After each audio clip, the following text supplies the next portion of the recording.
I'm sticking with it. Shout out Baby Bash. Move your body like a cyclone. I'd give you Iowa State.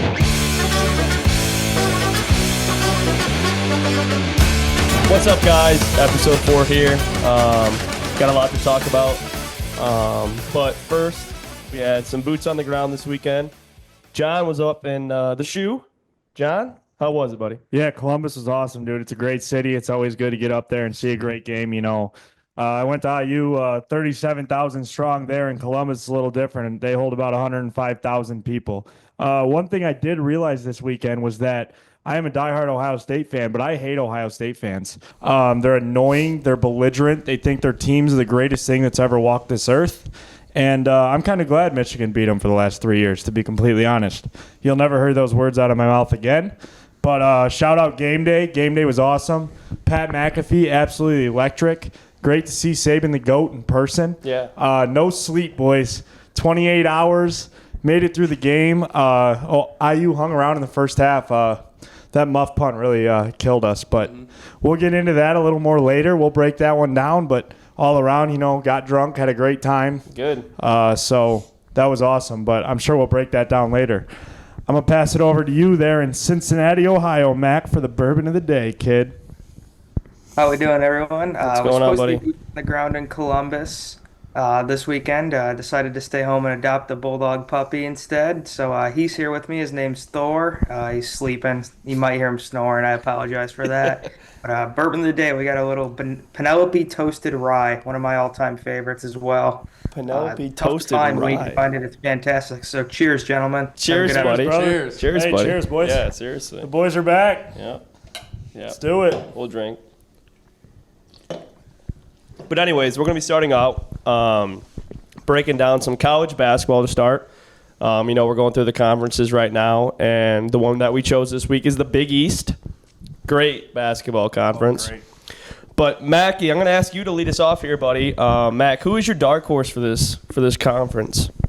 See, this is a really tough conference. I do not think the Big East is a good conference at all this year. Not even close to it. Bold I think take. it's Bold the take. Middle East more than anything. The Mid-East.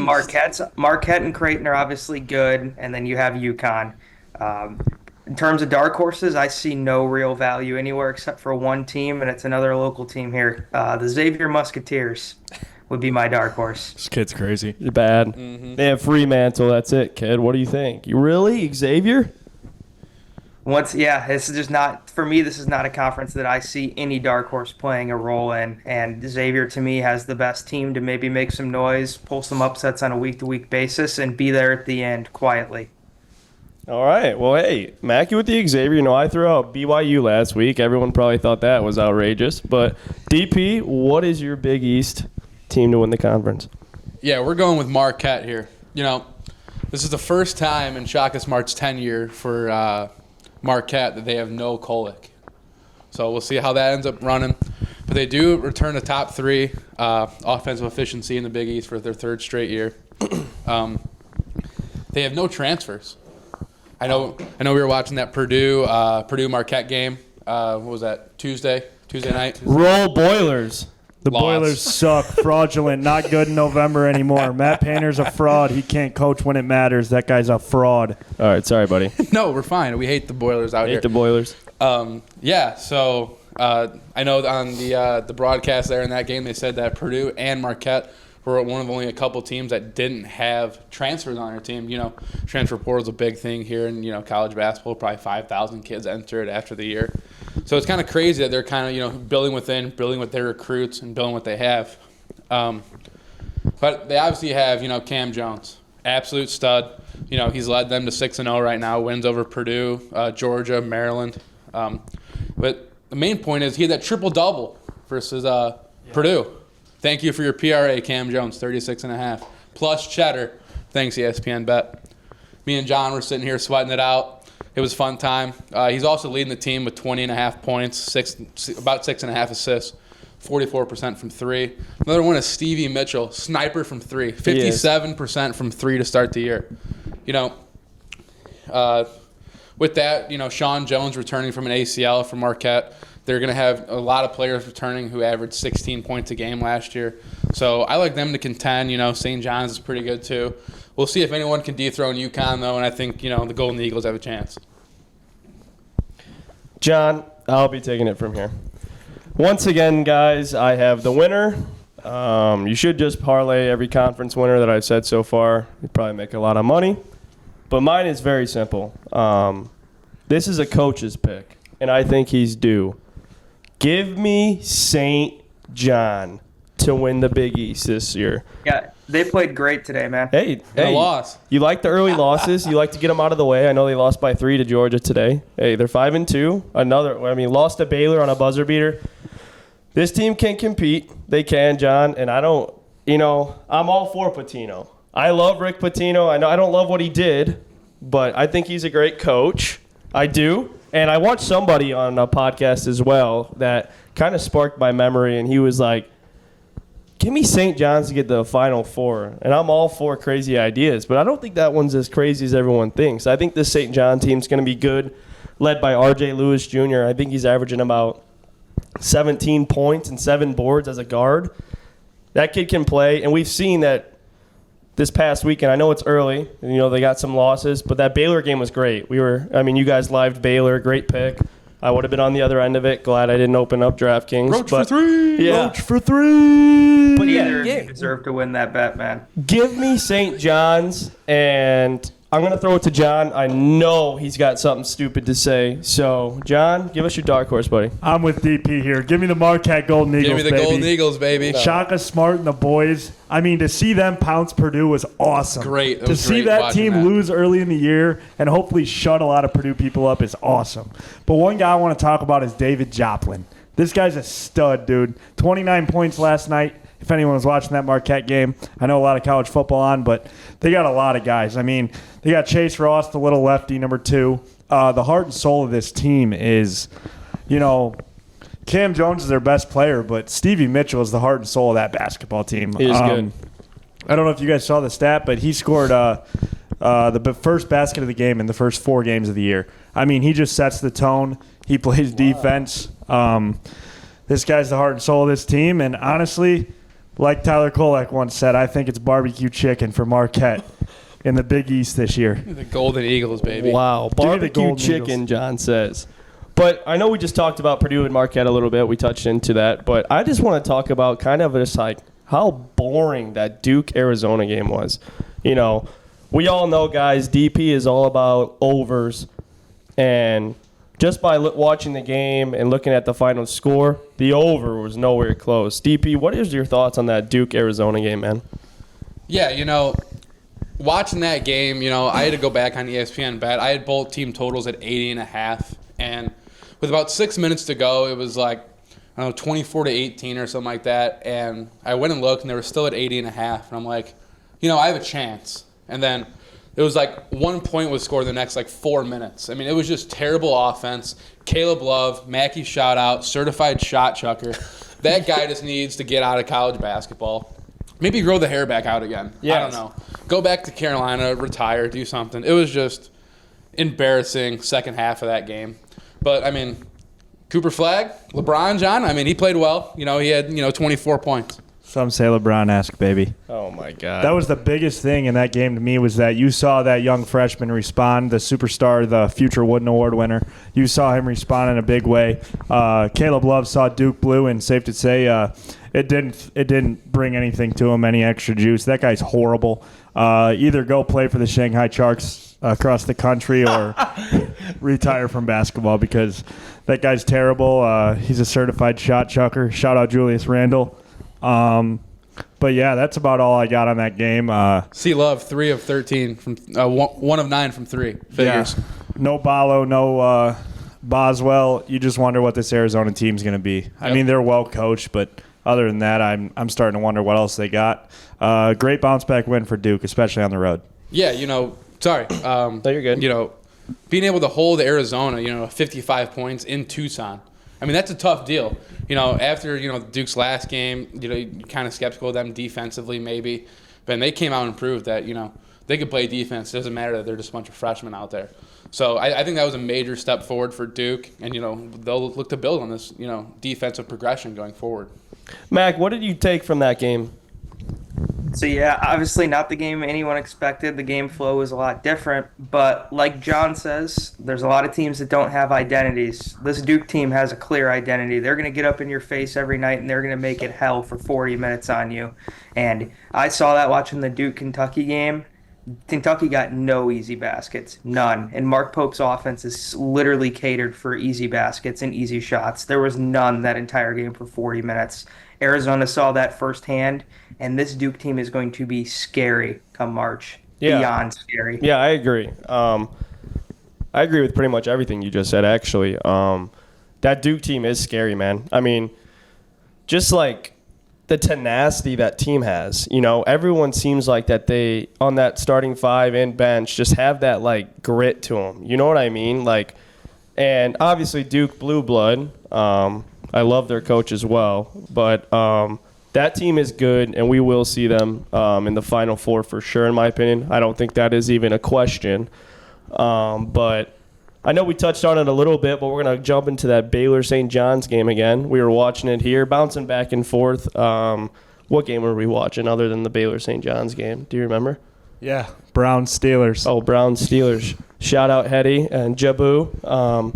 But yeah, what was your take on the Baylor-St. John's game, Mac, if you happened to tune in that night? I did happen to tune in. This was one of the games I was stoked to watch. What a fantastic basketball game, and what a choke job by Rick Pitino and St. John's. The Red Storm had no business not winning this game. They really controlled the game, I thought, for a good part of it. Baylor had a nice, ferocious comeback. Hit a good shot at the end there. Jeremy Roach did what he did. He got paid, and he showed out, and that's why they went out and got him. He's a good basketball player, and he's fitting into Baylor's system pretty well, in my opinion. Both of those teams will be good, and we'll see him late in March, I think. Yeah, I think a lot of the St. John's collapse was they were fouling too much, especially in that overtime. They were just fouling a lot. You know, Baylor was getting to the foul line. It was keeping them in the game a little bit. They were making 1 or 2, and at the end, you know, you give a fifth-year senior a shot to win a game early in the year. You know, experience always beats talent, you know. And that's just how it's been. That's been the story. I mean, since college basketball started this year, his experience has been winning. So, great shot from Jeremy Roach. Glad he's getting paid that NIL money to be at Baylor. And hopefully he has a good 5th year, and hopefully they don't grant him a 6th year. So, what do you think, kid? Yeah, you know, one major takeaway. I mean, obviously we love points around here, and that's, you know, the main goal here: score as many points as you can. For us, at least, that's what we want in the betting world.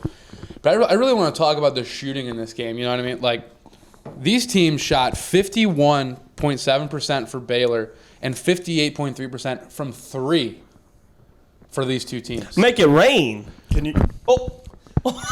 But at the other end of that spectrum, the free throw shooting was abysmal. St. John shooting 57% and Baylor shooting 60% from the line. I mean, those are free points. I mean, this game was 99 to 98. Well, what is the score if they make more than half of those? We're well into the 110s for this game. And, you know, maybe it doesn't even go to overtime. Yep. Make your free throws. That's true. John Freshman down the stretch can't make free throws, even though these are two experienced teams. That's why you never bet college basketball, because it's relying on college kids making free throws. But we do it anyway.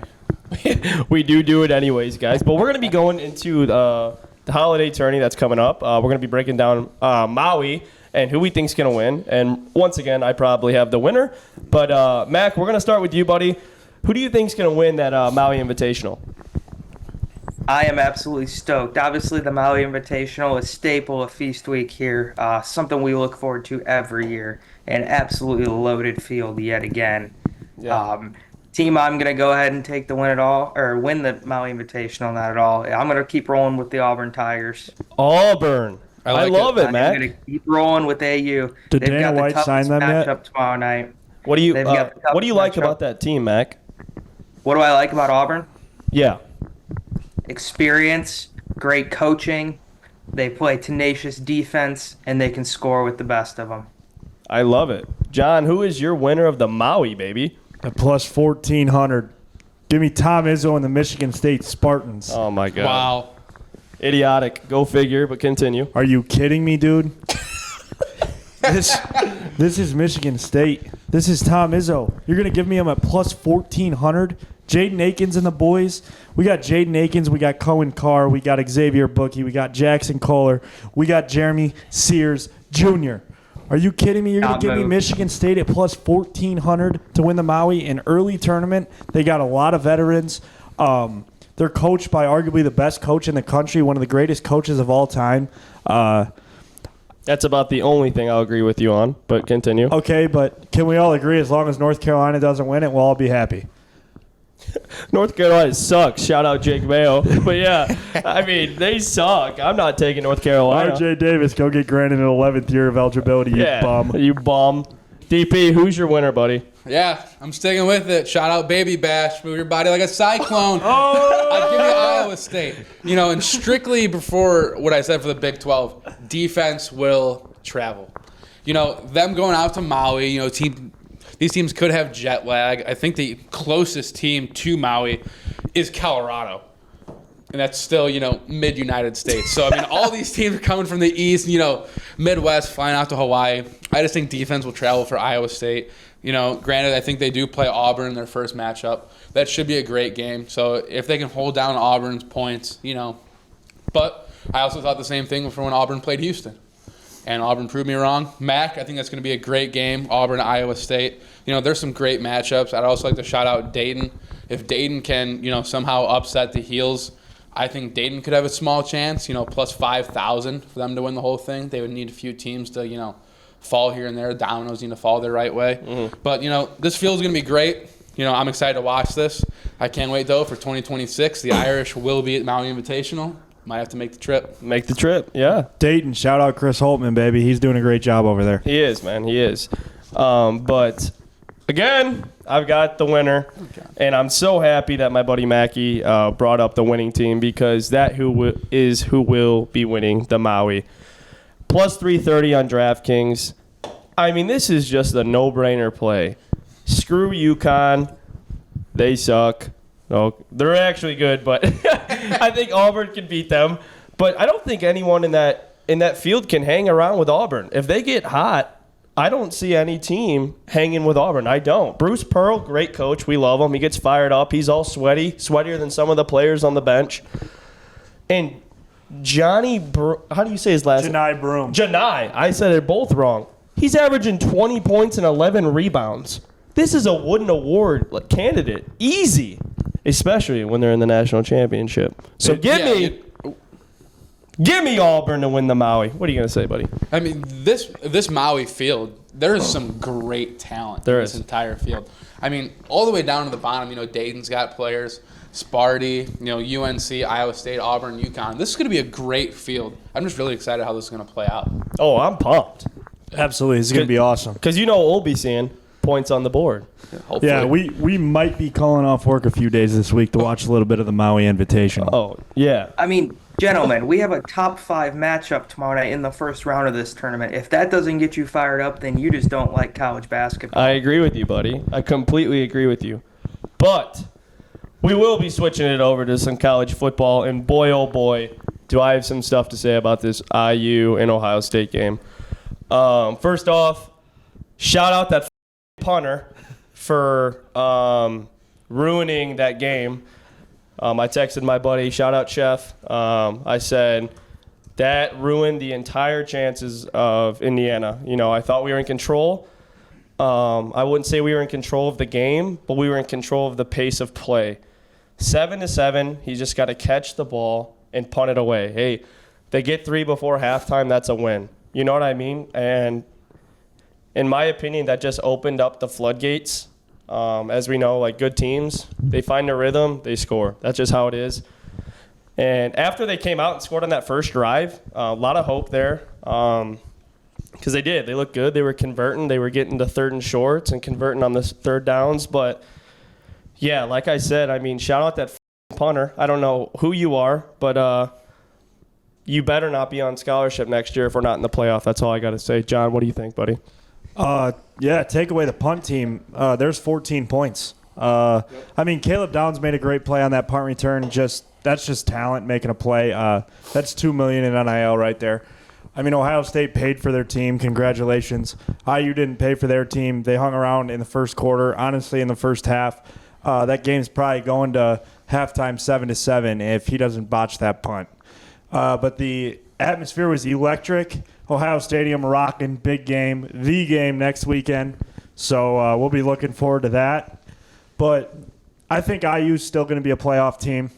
That's all I think about. And the biggest thing for me is Curtis Rourke did not answer the bell. The environment, he threw for 68 yards. He didn't look great.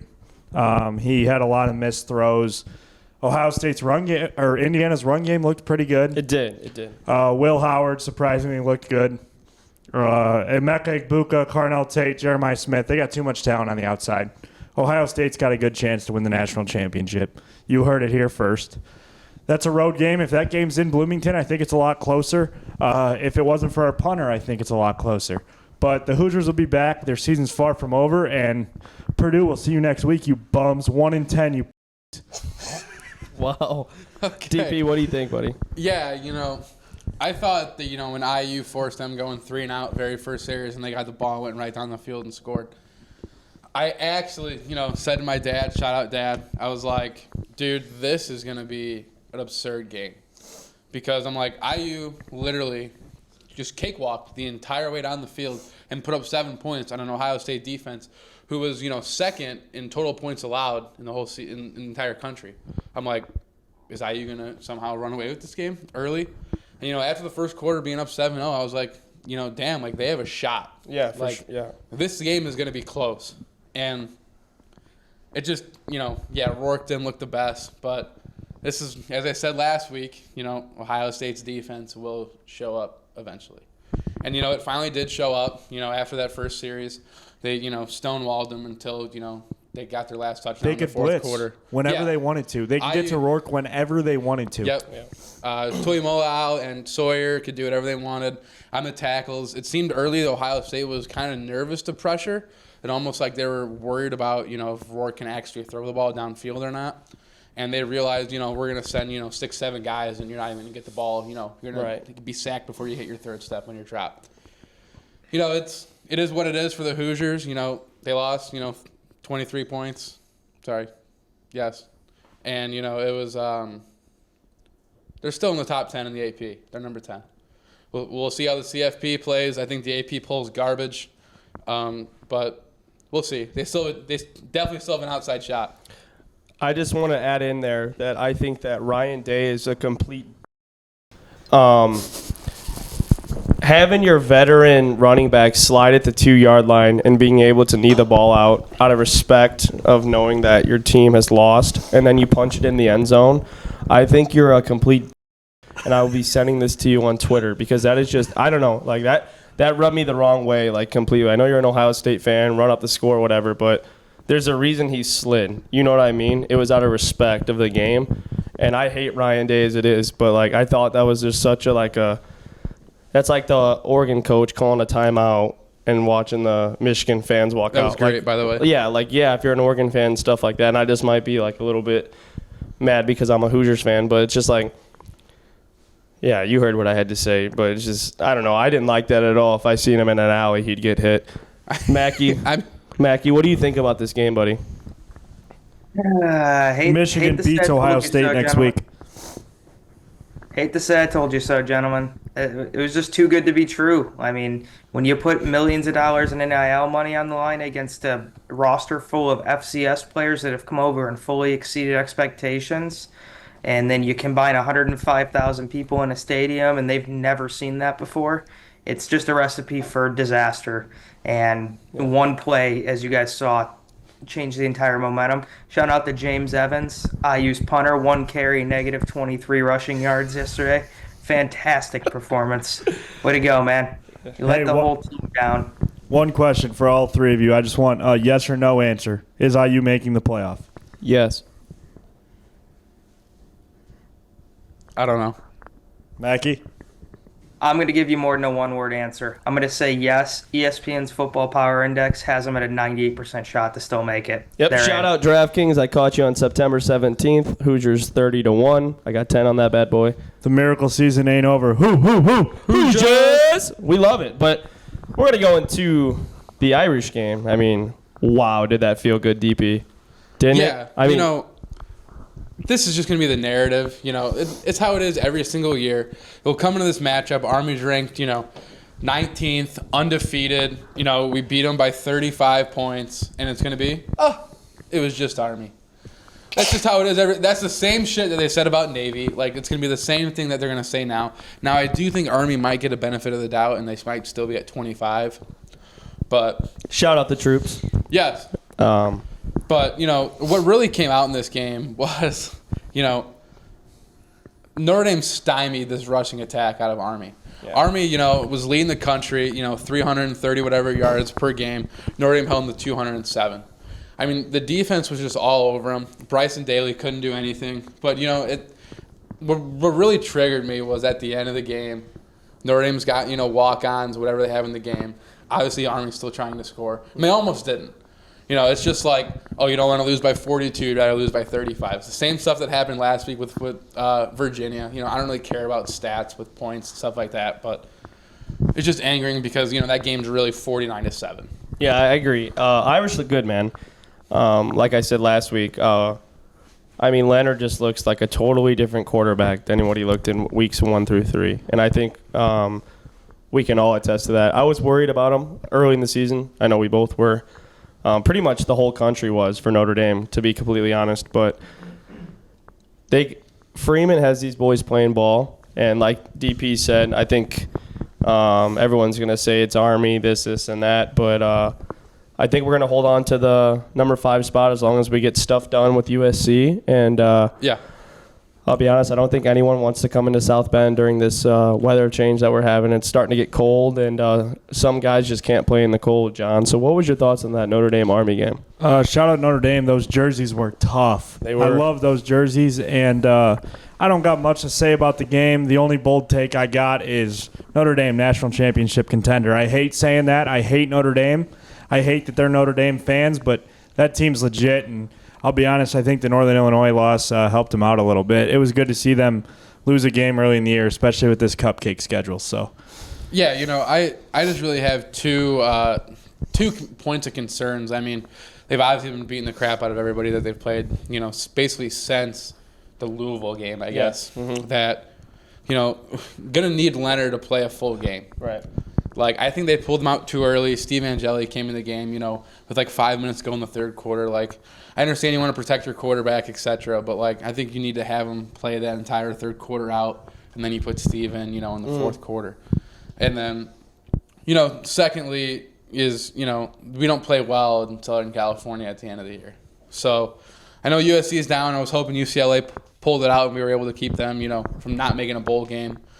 But, as I was texting some people, we'll see what USC team shows up. Are those guys done and they're going to quit on Lincoln Riley already? So they just got to go out there and, handle business as usual as they have, the last weeks. I know Freeman said in his post-game press conference that they've been treating every single game since Northern Illinois as a playoff game because it has to be. They can't lose another game. So they just have to get it done in Southern California. I think the spread right now is 7. So I think if we were at home, it'd be, around 10. But they just got to go out, handle business. I don't think that guy, whoever their backup quarterback is now, I think Miller Moss would have posed a more threat to Irish defense. But I don't think this kid has ever seen, this defense that he's going to see next week. Mac, what do you think, buddy? What was your thoughts on that Notre Dame-Army game? I absolutely loved watching this game despite the blowout. Notre Dame is another team that has a true identity. They pound the football, and I love watching it. Yeah. It doesn't matter if it's Jeremiah Smith or Riley Leonard coming at you. They're going to keep coming at you all day, and they're going to wear you down, and eventually that wall is going to break, and it's going to be very hard for a team to beat them and knock them out. I'm going to be entirely honest with you. I don't usually say these things about Notre Dame. I feel a little different about this team. Something happened after that NIU game, and I don't call losses flukes very often. That game was 115% a fluke and a wake-up call. Yeah, They are absolutely rolling. And, John, I got to say something. Those jerseys were hideous, man. I don't know what you were looking at. I love them. Notre Dame should always wear the green in the Shamrock Series game. I was a little drunk when I was watching that game. I mean, dude, it's 7:30 on a Saturday night, and I was in Columbus all day, so... Yeah, we know you had 3 Angry Orchards. Shout out Michelob Ultra, sponsor us. That thing was, they were flowing yesterday, so. But wow. I was at DP's dad's house. Shout out Jer. Jer was sweating out a parlay. I mean, this Ole Miss team just choked. Welcome to the swamp. I mean, Jackson Dart is horrible. John, can we even talk about how much of a choke job that was? He throws an interception. It gets called back. They regroup, whatever. He throws another interception. I mean, what do you as a coach, what do you say to your starting quarterback that's supposed to win the game for you, throws a pick, gets bailed out by the flag, and then throws another pick? What do you think, buddy? Jackson Dart, go cheat on your girlfriend again, you bum. You absolutely just cost your team the college football playoff. I mean, hotty toddy, all this blah blah blah blah blah. All these fans had their hopes up for what? This team just lost to DJ Lagway and the Florida Gators. I mean, I have nothing. Jackson Dart's horrible. This Ole Miss team, I mean, their defense battled all year. You finally saw an Ole Miss defense show up. Yeah. I mean, 24 points in a college football game is not that bad. No. And, you know, you're the best offense in the country. You say you're the best offense in the country. I was expecting this game to be bad. I was expecting Ole Miss to roll them. And guess what? Jackson Dart makes mistakes at the end. I honestly, you know what, Jackson Dart, I don't think you have a college future, or I don't think you have an NFL future. You just cost your team everything that was ahead of them. And Lane Kiffin, I feel bad for you, brother, because I think you're a heck of a coach. DP? Yeah, you know, I love Lane Kiffin as a coach. I think he's great. And, you know, to be honest with you, I really enjoy watching Jackson Dart play. That second interception at the end, I think that was just miscommunication. You know, I think that receiver has a two-way go there. You can either make it a comeback or keep it, you know, vertical downfield. And I think Dart was thinking that he was just going to keep going to the end zone. He just let it go. But I am going to shout out Coach Watt out there, North Carolina, big Florida fan. I mean, DJ Lagway has been really impressive lately. You know, and 4-1 as a starter. Yeah, and that one loss coming to Georgia, which they had him on the ropes for a while. And, you know, I think he's been playing well. I don't know what they thought in Graham Mertz. Yeah. You know, initially I know he, you know, had a season-ending injury, which sucks to hear. But, you know, this freshman Lagway has got these guys rolling. You know, being able to see these tests and, you know, Georgia's defense, Ole Miss's defense, as just a true freshman, I think, you know, he's going to be a stud for the next 2 years down there in Gainesville, Florida. And, you know, the resurgence of Billy Napier, you know, after, you know, the AD came out and gave him, you know, the little pep talk that, you know, he's not getting fired. I think the players really rallied around him as a coach and be like, okay, like, we got our guy, you know, let's go win some games. And, you know, that's what they have. Now they're bowl eligible. So we'll see, you know, what they're building down there in the swamp. Mac, what did you think about the swamp swallowing Dart? Tough place to play, man. People don't realize how good of a home field advantage it is down there. Not only is it hot, a lot of swamp ass. Shout out, John. You're good at that. Wow. But it's a really tough place to play, man. It always has been. It doesn't matter if they have 2 wins or if they have 8. They're going to come in there and teams are going to have to earn it. And DJ Lagway is going to be a stud. Yeah. He's the second best freshman quarterback in the SEC behind Sellers at South Carolina. And I wish we would have seen more out of him this year. I think that would have been a little bit of a different start to the year had Ford have started him over Mertz. Does Quinn Ewers not exist? He's not a freshman. Quinn Ewers a freshman? Freshman. Lenore Sellers, shout out Beamer and the boys out there in South Carolina. I love that football team. But I don't want us to analyze this game too much. But can we just talk about just how like disappointing that loss to Oklahoma is? I mean, what are you doing? You have the playoff on the line, and you score 3 points against an Oklahoma Sooners team that hasn't been put together the entire year. What is going on? I would have loved to be a fly on the wall of Nick Saban's room watching this Alabama game. John, what is going on? Caleb DeBoer, you're at Alabama now. Welcome to the hot seat. You don't lose 3 games in a year at Alabama. You just don't do that. Alabama is the best dynasty in college football. They have been for the last 20, 25 plus years. Jalen Milroe, you did not show up yesterday. I don't know what happened there. You've been using your legs all year, and you've gotten the job done. Alabama's defense, Oklahoma hasn't ran the ball all year. They poor. ran it all over them last night. Yeah, poor. Alabama, golden chance before last night to make the playoff. They're the 7th seed with 2 losses. Talk about respect from the College Football Playoff Committee, and you just lost all of it. Oh. Honestly, from the whole country. But yeah, Caleb DeBoer, welcome to the hot seat. DP? Yeah, I think we've been saying it for a while now. If you can stop Jalen Milroe passing the ball, you're going to beat Alabama. Yeah. And that's what they did. Held them to 11 of 26 for 164 yards. 3 picks though. That's 3 horrible. picks out of the Oklahoma defense. Now I know it's a Venable system, down there, Boomer Sooner, but still, I mean, Jackson Arnold was 9 of 11 for 68 yards That's what I mean. for Oklahoma, but he did have 131 yards rushing. So shout out to him. Arnold finally using his legs, and Is it about time to, Ty Simpson? Is he going to come in for the Tide for the last part of the year? Is Milroe going to be done? You never know. Mag, Bama, atrocious. What do you think? What a boring football game to watch, man. That was terrible. Jalen Milroe is literally hot and cold like I have never seen before. You put him on the field against the Georgia Bulldogs, and he's the next Tom Brady, Peyton Manning, Patrick Mahomes.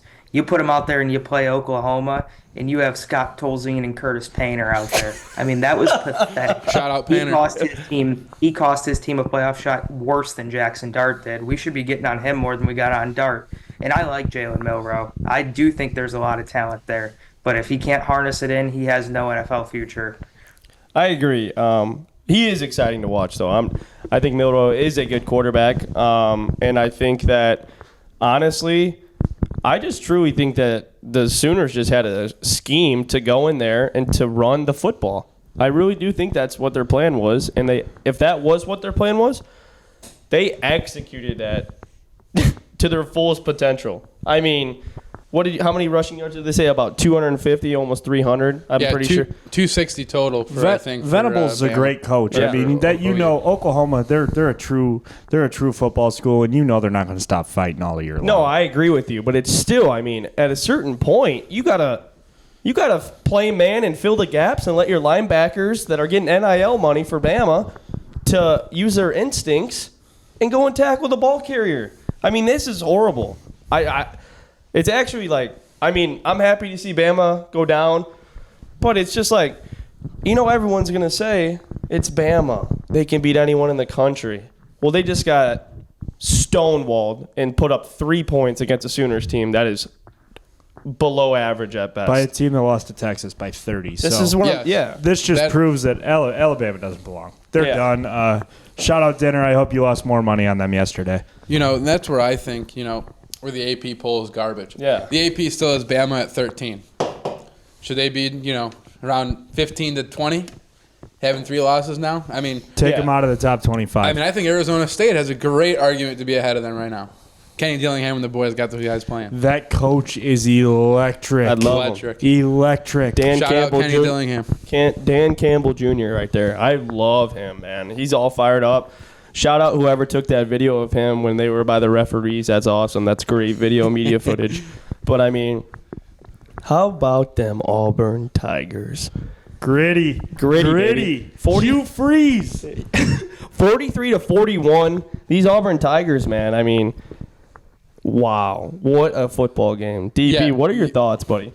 I was watching this game, intently. I know, they were rolling early. I think Auburn was up 21-0 at one point. A&M fighting their way back. Marcel Reed bringing the boys back. And, I was saying earlier in the week, this is going to be a tough game for Alabama next week. Not predicting them to lose to OU. I was more worried about them playing Auburn. Right. Maybe this was the same thing. Mike Elko, great coach out of A&M, but, we're ready for Texas. Auburn. So, they're already looking ahead to Texas. Game day is going to be there. And, it came up to bite you in the ass. And, it happens. I mean, as Saban said, on game day, that Jordan Hare is haunted. That place has some funky stuff going down. So, great game. I hate that, the overtime rules end up going to 2-point conversions after the third OT. But, that OT there was electric. It hurts Notre Dame's strength of schedule, A&M going down like this. Go figure. But, Marcel Reed played great. Peyton Thorne, seems like he's been in college for forever. But, great quality game. By the way, everything's still in front of A&M. They beat Texas next week. They still only have 2 losses in the SEC, boys. So, yeah, If they could beat Texas next week, I think that does punch them a ticket to the SEC might. championship. Yeah, probably. They might have had to win this game. Yeah. But it's Anyway, definitely Jordan close. Hare at night, electric, great game, 4 overtimes, arguably game of the year. Reminded me a little bit of Texas A&M LSU a few years ago. Yeah. That game was awesome. Shout out Peyton Thorne. You know, he's been in college a long time. It's great to see him and Hugh Freeze get a win like that. That running back is tough. Yeah. Auburn's defense made stops when it mattered, but also shout out Marcel Reed. Texas A&M found their future quarterback. So Yeah. Yep. Mac, what do you think, buddy? I mean, what have I always harped on this show, gentlemen? Vegas got rich last night.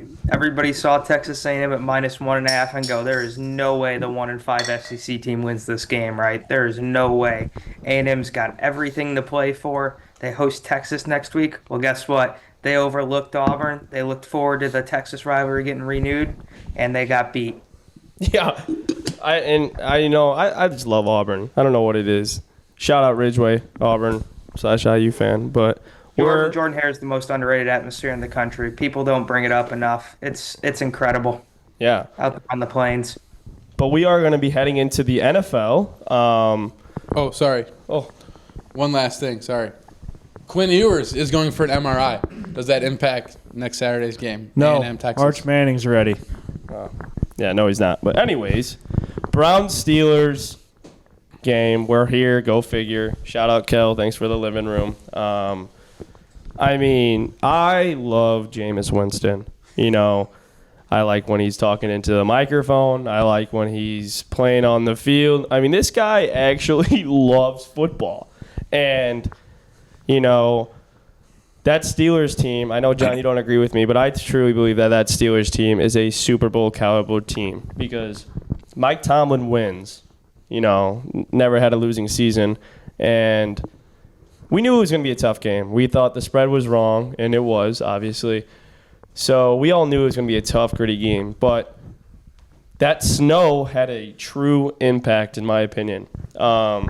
Totally giving the advantage to the Browns, I believe. Better running back, home field advantage.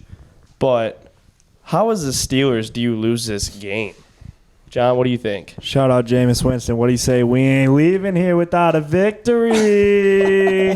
God, I love that guy. You know, Steelers defense, you know, that's second most points that have been scored on them all year. Shout out Colts. You were the first. The Steelers, you know, it's snow game. You know, traction's probably not great. The Steelers secondary really isn't great. It's more so their front four. You know, T.J. Watt's a game wrecker. Hayward. He can go out there 1-on-11 and have a chance. T.J. Yeah. Watt's a stud. But, you know, the biggest thing to me in this game was that Jabu's got heart. Cleveland had nothing to play for. Nick Chubb is back. Nick Chubb's back. Shout out Nick Chubb. He's one of the best running backs in the NFL when healthy. For sure. And I just want to give a little shout out to Myles Garrett. He lost the Defensive Player of the Year last year to T.J. Watt, and he came out there, and I think he had 3 sacks, 2 tackles for loss, and he's just a game wrecker. He's a dog. And He is. so that was a great game, awesome snow game, and shout out Jabu throwing the ball in the snow. Have to go win the game. You got to go win the game. That's right. DP, what do you think, buddy? Shout out Justin Fields. You're the GOAT. Yeah, you know, everyone's giving their praise to Jameis here, but I love the end of the game, Jameis. You know, flipping into the end zone, that he was determined to score that touchdown. Flips into the end zone, you know, his microphone piece is around his helmet, can't see it, then goes out and throws it to Njoku for the 2-point conversion. You know, like we said, Jameis just loves football. He does. But you know another person who just loves doing stupid? George Pickens. I love it, though. He is one of the most funniest guys on a football field ever. I mean, I don't think him and Greg Newsome really cared at all about the Hail Mary. They wanted to fight each other. I thought we were about to get Malice at the Palace at the dog pound. Yeah, so did I. I mean, no one knew what was going on. It gets batted down, and, you know, all of a sudden you see Pickens with no helmet, and then Newsome's right there with him. He's almost in the stands. You know, it's just funny. George Pickens is must-see TV. But, you know, the Steelers team, you know, obviously they're going to win another game. Tomlin's going to continue the record of, you know, non-losing seasons. But Steelers are a big threat in the AFC to me. You know, I just think the weather got to them. in this game versus Cleveland, but they'll bounce back. I do like the 2 QB system they're kind of running Fields, but you got to have better, design QB run plays for Fields. I mean, a couple of those QB powers that were outside were just, horribly designed plays. And why bring him in on 3rd and 4 to throw a Hail Mary? Yeah. Shot play, I just don't understand that. And I want to shout out the Cleveland Browns fans. Their team 2-8, showing up in the 30-degree weather, the snow. Shout out Cleveland Browns fans, one of the most miserable fan bases in the NFL, and they showed out and showed up for their team, and I'm glad the boys got it done for them. And it's always good to see Russell Wilson lose football games. Mac, do you think that this loss to the Steelers team is kind of going to be a wake-up call? Yeah, I think it'll be a wake-up call. I think that's the best way to put it. I have no concerns moving forward. Division game, Cleveland's won 5 of the last 6 at home against Pittsburgh. The script is kind of flipped there after years of dominance. It's a trap game, man. The weather wasn't good. You're right there on the shores of Lake Erie. Wind, snow, trap game, prime time. And a Browns team that got a signature win. They're not going to do anything this year. We all know that. But this is going to be the one game the fans take away from this season. And like John said, Mike Tomlin wins. I'm not concerned at all. Yeah, I agree. But go figure, we have to talk about another Bears loss. Just another heartbreaker today. I mean, from no hope to overtime was incredible. I mean, Caleb Williams, I'm all for you, man. Thank you for giving us a shot to go into overtime. I mean, there was truly a couple plays where he did look like Mahomes. He's escaping out of the pocket. He's making throws on the run, side arms. This kid's got a cannon.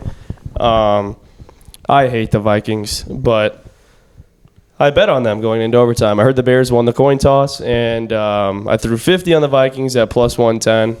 As a Bears fan, you just know what's going to happen. It's truly a constant letdown. I f***ing hate Cairo Santos. I mean, how is it possible that you get your field goal blocked back-to-back weeks? You'd think that there would be an adjustment. This is a real concern. I'm being serious. This is a real concern. How do you not make an adjustment? It was a short kick. I'm pretty sure it was a 42-yard kick, and the Vikings blocked it. It's poor. Our special teams coordinator, looks like he could borderline work at Bob's Burgers. This guy's not in the game at all. I don't know. I'm just pissed. How do you have your field goal blocked again, man? After the last week's loss to Green Bay, and then it happens again on your first field goal attempt of the game? What are we doing, dude? I'm pissed. I have no idea how you guys are still Bears fans. It's misery. It is misery. Eberflus has got to go. How have you not fired him? You're 3 games under 500. How do you still have the same ownership? How are you still playing on that same trash field?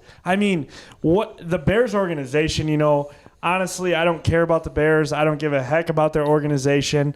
It's great to see them lose, but this heartbreak and misery as a Bears fan, it's got to be hard on Bears fans, man. They've had 2 close games. Caleb Williams played 2 great games in a row. Yeah. And you still lose the football game. And I know it was our intro last week, but Bears plus 3.5 was a lock. Shout out Caleb Williams, though. Did today break the rookie record for passing yards in a Bears organization. Not hard to do, but he did it. He played great. Comparing him to Mahomes is crazy, though. I said he looked like Mahomes for about 10 plays. Did I not? Relax, Romo. That was a little Mahomey. Okay. Here we go. But yeah, going into this, I truly think that Shane Waldron had a huge problem with these guys. The last 2 weeks, Caleb Williams has looked so much more comfortable. I love betting overs, and I should have been all over these 2 quarterbacks' passing yards. Williams threw for 340. Yeah. They let him throw the ball 47 times today. And Darnold threw for, 34 times and had 330 yards passing, only 27 of which came out of Jettis. Yeah. Which is nuts. The Jordan Addison game was today in Chicago. I don't think DeAndre Swift is all that as a running back. Truly. They kind of wasted money on that. If they would have paid that money to Saquon, that would have been a different story. but they paid, for DeAndre Swift. But I think truly you might have to just let Caleb Williams go to work in a system that's like an air raid for the NFL. Yeah, I'm in for it. I mean, you really, you'll hand the ball to DeAndre Swift when you need to, but, letting him drop back, he's a rookie, he'll make mistakes. But letting him drop back and, survey the field. And if he has to run, he has to run. Last 2 weeks, he's been great in scramble situations, getting the first down, getting out of bounds. Just let him go back there and chuck it around the field. I mean, they obviously have the receivers and the tight end, so there's no need to let him, handcuff him almost. And it'll be interesting to see what they do in the upcoming weeks, especially versus the Lions, if they're going to let him drop back that many times with the Lions, D-line. So it'll be interesting. What really hurt, DeAndre Carter back there, fumbling. How do you point off your own return team, ball, and you lets it hit you and then you don't recover it? I mean, that's just idiotic. Get him out there. I know you really don't want, your best players, being on special teams like that, but Khalif Raymond went down for Detroit today, and Amon-Ra was the first one back to return punts. Let DJ Moore go return punts if he has to. Let Rome go back there and just catch the ball. I mean, you just can't have shit like that happen in the NFL. Teams are going to take advantage of it. But, I mean, go figure. Aaron Jones, another Bears, torture. So, figure that was coming. But we'll see. It's looking rough. They're, we were talking. There might be a point the Bears lose 9 straight games in a row. Mackie, am I overreacting about this Cairo Santos thing, or I know we don't know much about kickers. Shout out Pat McAfee. Definitely talking bad about Santos. But, Mac, how is this not resolved yet? So I'll just add one thing. Obviously, we don't know a ton about kicking. I'm not going to act like an expert or a guru over here, but I will say trajectory-wise, Cairo Santos has had one of the lowest kick trajectories in the league for years. The Bears knew that when they signed him. They knew what they had to do. They had to get people to protect up front, and it hasn't happened. So you kind of knew what you signed up for. It is what it is. He came back and hit a big one at the end of the game. I'm not really super concerned about it moving forward unless it continues to happen. Yeah. Twice in 2 weeks, it can still be a fluke. We'll see what happens. He's been consistent other than the last couple weeks. So I think you give him a couple weeks. If it keeps happening, then you maybe address the launch angle. I feel like I'm talking about my golf swing here, gentlemen. Yeah, slice. Anyways, Shout out J-May behind the camera. We had a huge game today. He somehow lost me $75 on the Houston Texans today. John, I know you were going to eat this up, especially when we found out J-May was coming over for some dinner and some pod. Will Levis took down the Texans. Will Levis, a little Mahomey, John? Will Levis, a little Mahomey. Dude looked like prime Joe Montana today. I mean, are we serious? I told you guys last week, the Texans are the BYU of the NFL. This team is fraudulent. They have looked very average all year. They beat a bad Colts team twice by 2 and 3 points. They are not Super Bowl contenders. They have loads and loads of talent, but C.J. Stroud, sophomore slump. What's new? 2 picks today against a very bad Titans team. Will Levis outplayed C.J. Stroud today. He did. Not even close. Like, Tony Pollard, 119 rushing yards and a touchdown. Wow, what do you see, Cowboys? You let him go, and guess what? He finally shows up in a decently big game. So shout out the Texans. They finally go down. They're not legit. Thanks for keeping the Colts alive in the AFC South. Colts got a 5-game stretch coming up, and I think the Texans honestly might finish the season 9-8, 8-9. Shout out Will Levis, though. I mean, this guy Shout out Will Levis. He was playing great. I know that his defense made a huge play late in the game, but this guy had to have been eating spoonfuls of mayonnaise on the sideline. This guy was out of his mind. We might have to put mayo in our coffee tomorrow morning. Yeah, I know. Shout out Levis. I mean, this guy had me fired up, and I was losing money. Westbrook Akina. I mean, this guy from the Hoosiers. I mean, just all over this Texans defense. Yeah. I mean, hey, that's what happens when, the Texans think they're all that. They think they got an easy win. Everybody's talking about how great Joe Mixon is. And here come the big, bad Tennessee Titans. And Mike Vrabel's not even there anymore. So who's getting these boys fired up to play these games at 2-8? Oh, my bad. Now they're 3-8. DP, what was your thoughts on this Levis performance? Yeah, Levis actually looked good out there. 18 to 24, 278 yards, 2 touchdowns. Did throw the pick 6 though, but he bounced back. You know what I mean? And I thought that for whatever reason the Tennessee's offense actually played well today. They seem to be clicking on all cylinders, but the really disappointing thing was the Texans. I mean, obviously we played Tennessee the first game of the year. And we had a tough time running the football. And Tennessee could not run the football. I truly, unless you're going to air it out 80 times, to establish the run versus the Titans will allow you to beat them. I think that their defensive line is really, really good. It's very good. And, Mixon, 14 carries, 22 yards. You just don't see that out of him. Buster. Yeah, he was probably a locker room cancer after that game, I'll be honest. Yeah. You know how much he complains, dude. Yeah.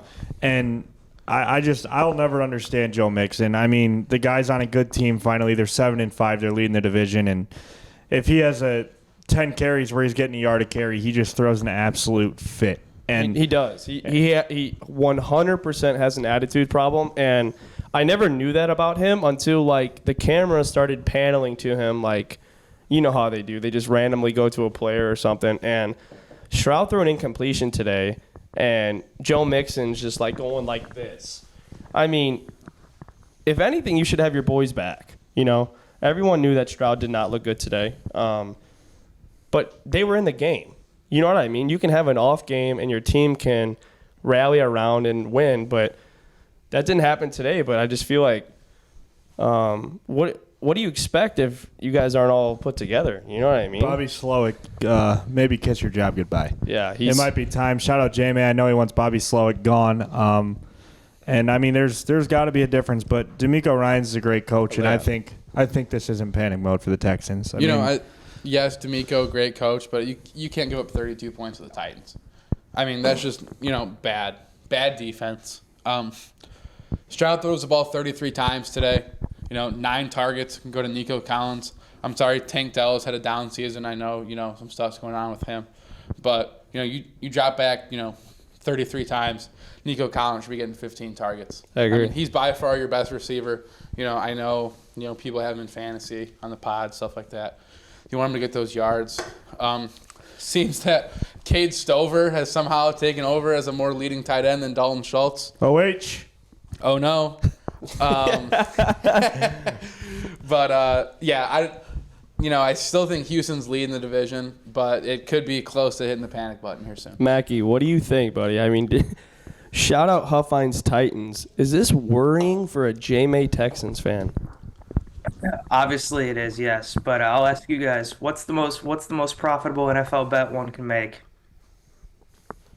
I don't know. I usually don't place a winning one, so.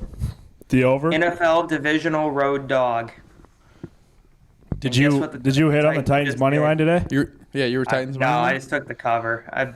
I just took the cover. I didn't take the money line. I don't got the stones like that, gentlemen.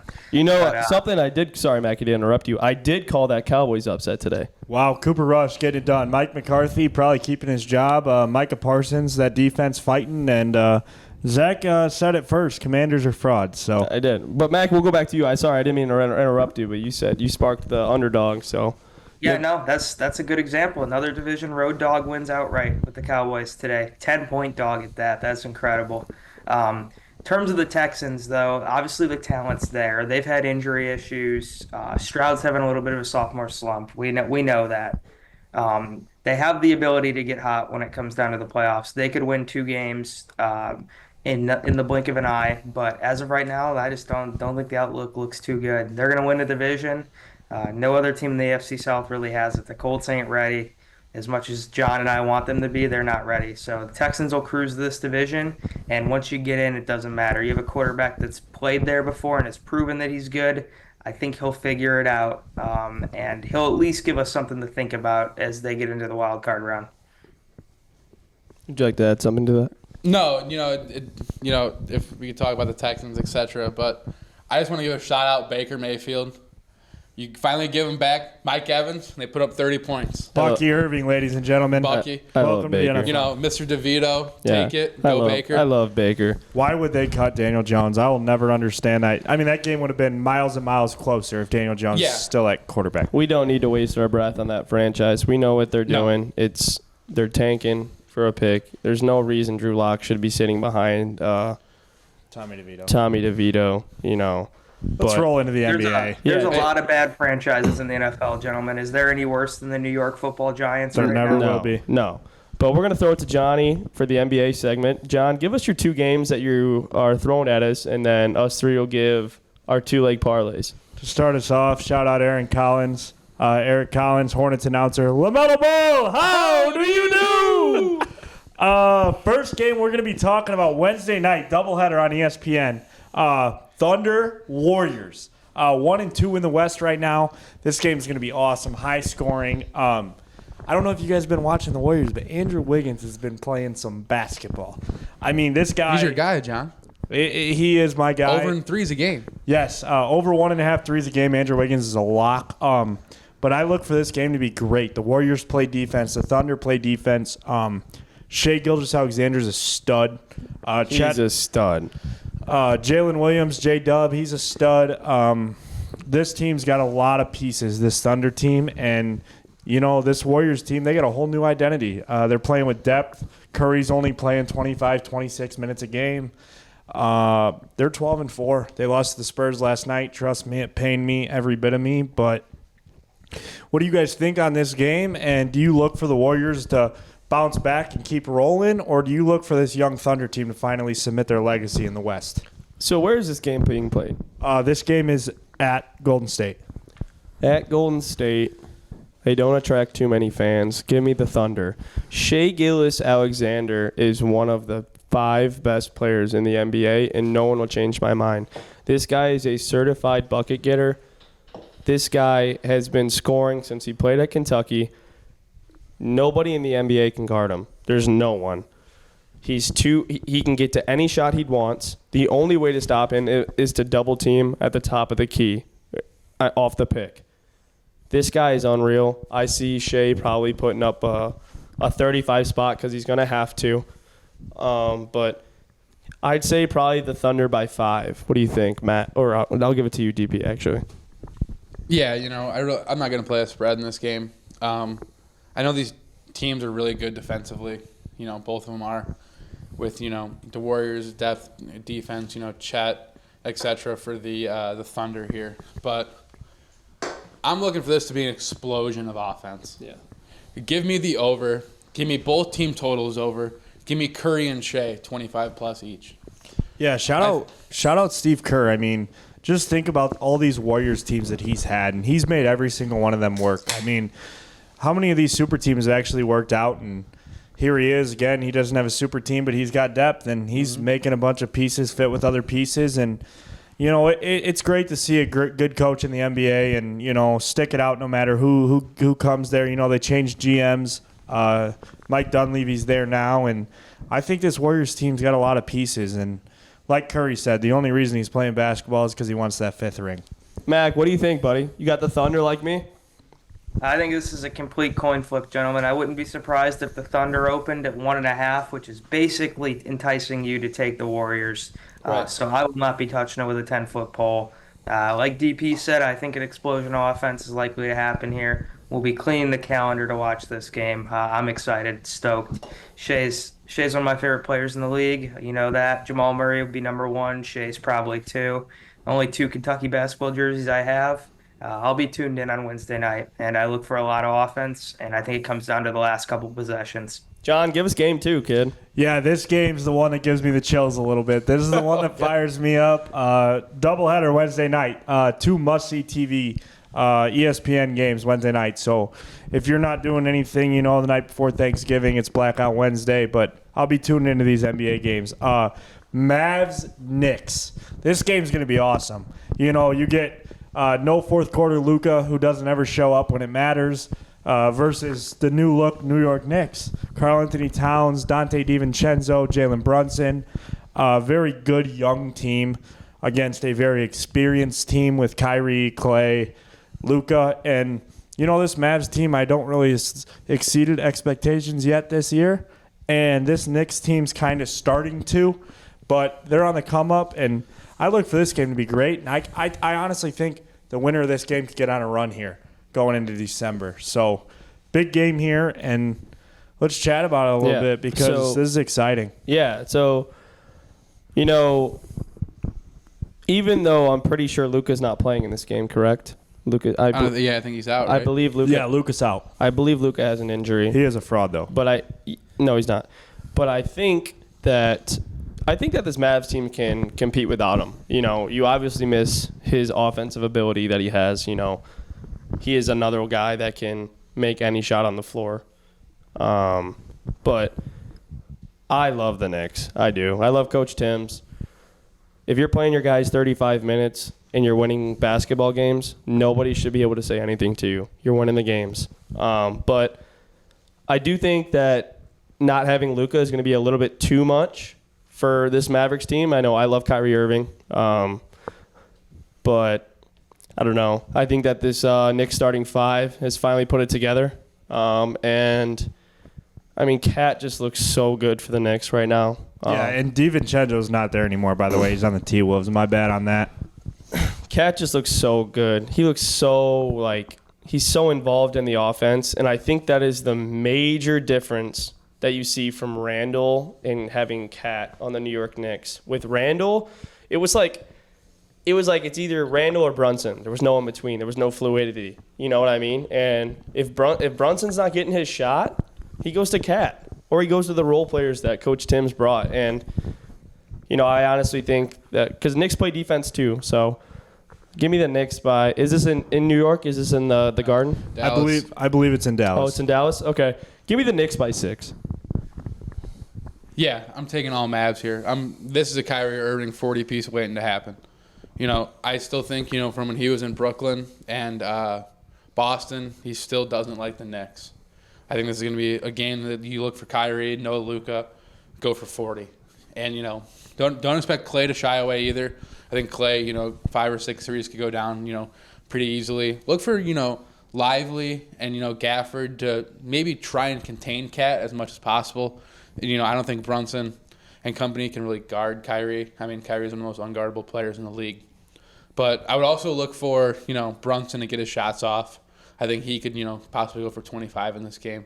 So I wouldn't expect as many points in this game as, the Warriors-Thunder game. I think there's going to be a lot more scoring output in that game. But this game will be in, the mid-90s. I think that, the Knicks will try and muck it up a little bit, try and make it, gritty, slow it down a little bit. But I still think look for Kyrie. I'll be taking Dallas. Mac, who do you got, buddy? You got the Kyrie Irving show or the Cat and Brunson duo? I'll be taking the Knicks. Knicks are starting to hit their stride a little bit. I look for it to continue. I still think they're one of the 2 best teams in the East. I know the Cavs are off to a hot start, and obviously the Celtics are there. I think the Knicks will catch up before season's end to the Cavs. A lot of work still to do, but I think that's going to be the case. I think they'll continue to hit their stride. No Luka, give me the Knicks. Quick question, Mac. Are these games must-see TV, do you think, or what do we think there? Mavs Knicks for me without Luka, I wouldn't say is must-see TV. The Brunson storyline is obviously cool, and I love the Knicks as well. That's the team I probably pay the most attention to. I don't know if I would say exactly must-see TV, but it's a fantastic game to watch, and Warriors Thunder is must-see TV. Absolutely. That game's going to be awesome. Anytime you get a young talent against an old head that's still running the league, that game's going to be awesome. The Thunder, honestly, in the regular season have owned the Warriors in the past few years. So Wednesday night, tune in, boys. ESPN, doubleheader. Can't wait for those. So like Johnny said, must-see TV in the NBA, Blackout Wednesday. But Mac, we're going to hand it over to your segment, bud, of the low-hanging fruit. Give us your 2 picks that'll hopefully hit for us. Yep, so another 2-0 week. Hate to gloat. The Hoosiers, shout out. Laying an absolute stinker. Appreciate it. And the Bears with the backdoor cover. Those of you that had the +3 that it came down to got hooked. Got a push there, but I got it at 4.5 in this very day last week, so that's a cash. I look for 2 spots again this week, 1 NFL, 1 college. NFL, College football or basketball, buddy? football. We're going to go football. All right. So NFL-wise, you got the Chargers going to Atlanta to take on the Falcons. Chargers open up 1.5 at DraftKings today. Think the wrong team's favored here. My play, you could take the plus 1.5. I think it's going to be a tight game, but I would just take the Falcons straight up on the money line. You can get that at plus 105 right now, and they will end up being favored in this game. What do you guys think? They've been struggling lately, man. Falcons have been struggling a little bit. The Chargers are hot, but the only reason I like that pick a little bit is because the Chargers are going to play an emotional game. Monday night, Harbaugh versus Harbaugh. This Chargers team 7-3, and honestly, I think that the Falcons Chargers game will be good, but I do believe that the Falcons offense edges a little bit in that fourth quarter and wins this game. Kirk Cousins needs to get back on a roll a little bit because Baker's got his guy back, Mike Evans, and Atlanta can't afford to lose too many football games. I like the Falcons as well. They're coming off a bye, extra week of rest, and I think that this Chargers Baltimore game is going to be a lot of emotions. I think that both coaches are going to be throwing the kitchen sink at each other, and to be honest, these players are going to be tired. And shorter week for them. I mean, you get 2 weeks rest a week's rest for the Falcons, but the week as well. Give me Kirk and the boys. Shout out Darnell Mooney. I'm so happy that you're doing well in Atlanta. But yeah, I like the Falcons in this one. Yeah, it looks like we're about to sweep the Falcons here. I like the Falcons strictly because, as the Harbaugh Bowl will be going on Monday night.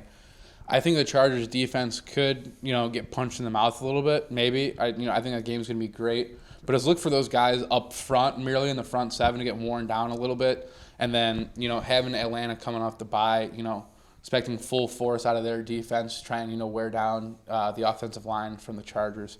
So I like that game. I wonder if the Falcons will lean on Bijan a little bit more, just because I think they can get tired Chargers, up front. So I think that'll be a great game. That'll probably be a game that I'll probably take the over in, because I think both those teams can score. Wow, Mac, we're all with you here, brother. What do you think? What's your next one, buddy? Maybe we'll agree with you. So this is rivalry week in college football. It's very risky to place any wager. Anything can happen. I've learned it the hard way, betting the Iron Bowl the last handful of years. Will not be touching that with a 10-foot pole this year. Don't even tempt me. But we're looking at a rivalry renewed here in College Station. You got Texas A&M. Ewers is going for the MRI.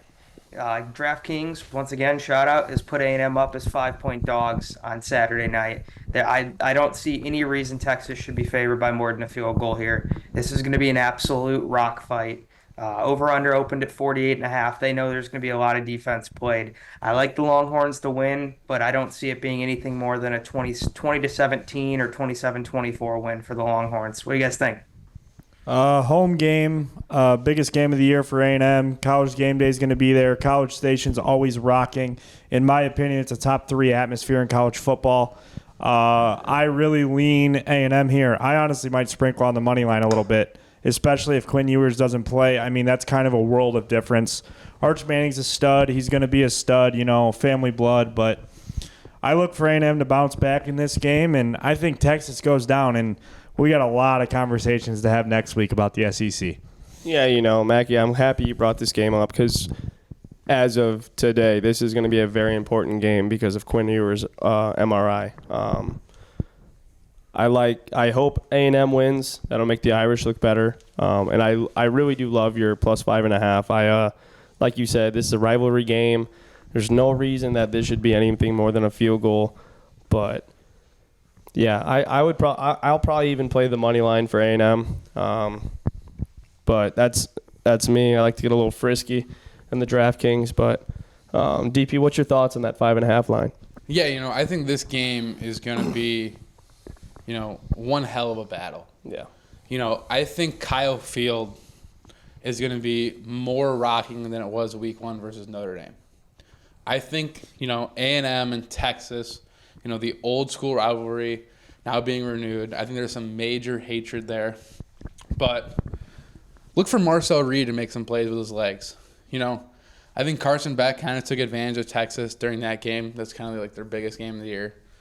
And they lost. So look for Marcel Reed with his legs to make some plays for the Aggies. And, if Ewers looks to play, I'm sure he'll look for Isaiah Bond. I mean, that's by far, their deep threat. And I always like to put stuff back to Notre Dame. Notre Dame is not a passing team. As we know, they like to pound the rock. But they had guys running open versus A&M secondary. Now, yes, they had a guy get ejected in the first half for targeting their starting safety. But Texas is more inclined to throw the ball than Notre Dame is. So look for it to be a little bit back and forth game.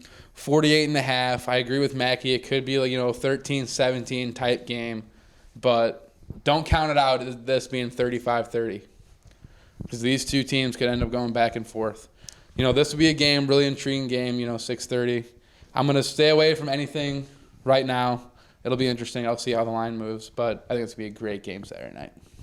Well, good. A little tidbit on the line movement for the moment. Most of the early public money is coming on Texas -5. Most of the sharp money is coming on the A&M money line side. We love it. So that's just where it's at. Yeah, we love it. Well, guys, episode 4, another great episode. We went through some IU slanders, some Bears kicking faults, and other good games. But the Beanie Boys, episode 4, man. I had a great time. Once again, Mackey just finishing up his glass of bourbon. You guys got anything else to add?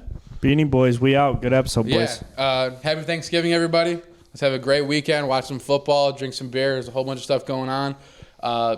IHSA state finals this week for the state of Indiana. Shout out to Uncle Chris. Have a good game Friday when you're reffing. It'll be a fun time down there. Saturday, actually, sorry.